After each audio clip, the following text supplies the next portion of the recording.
So are you having trouble sleeping these days during this pandemic? Well, let me tell you something, you are not alone. I put this question on my Facebook page and right away a whole bunch of you said, yeah, it's awful. What can I do? Well, tonight I took your questions to Dr. Peter Nassar. He is the medical director of the Jacksonville Sleep Center with Baptist.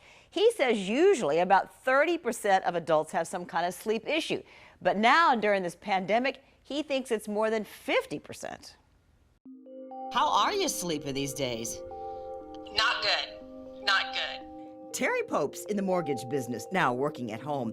On my Facebook page, she said, I can't sleep at night, therefore tired during the workday, trying hard to move, exercise. She gets out to walk at lunchtime, but still. We go to bed around 10, and I can go to sleep pretty fast, but then I always wake up, and then that's when I start thinking about everything. And then I'm checking the clock, it's 2 a.m. Checking the clock, it's 3. So Terry, here's advice from Dr. Nassar. I love that she's trying to find some time to exercise and do some other things during the day for herself. That's great. Maybe move that first thing to the morning.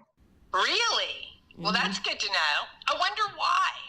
Dr. Nassar believes exercise first thing in the day jumpstarts our circadian rhythm or biological clock so you can fall asleep at the right time.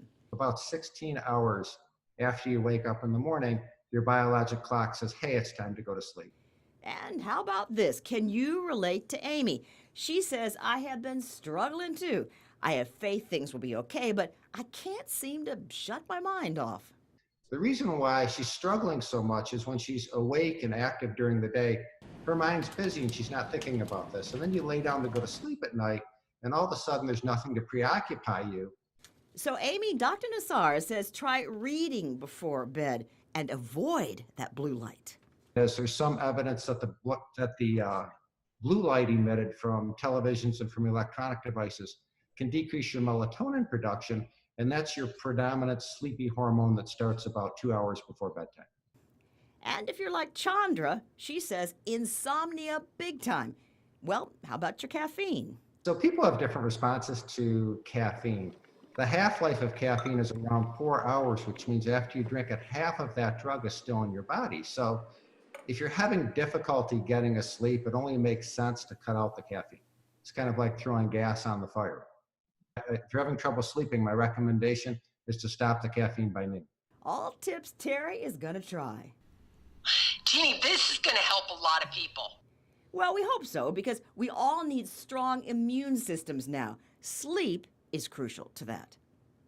Dr. Nassar says the biggest thing is plan a routine. Set a time to get up in the morning and stick to it. Don't let yourself stay up and binge on movies, then sleep in because you don't have to show up on a job.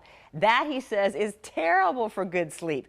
Dr. Nassar has some other tips to fight insomnia, and I've put them in this story on our website, firstcoastnews.com.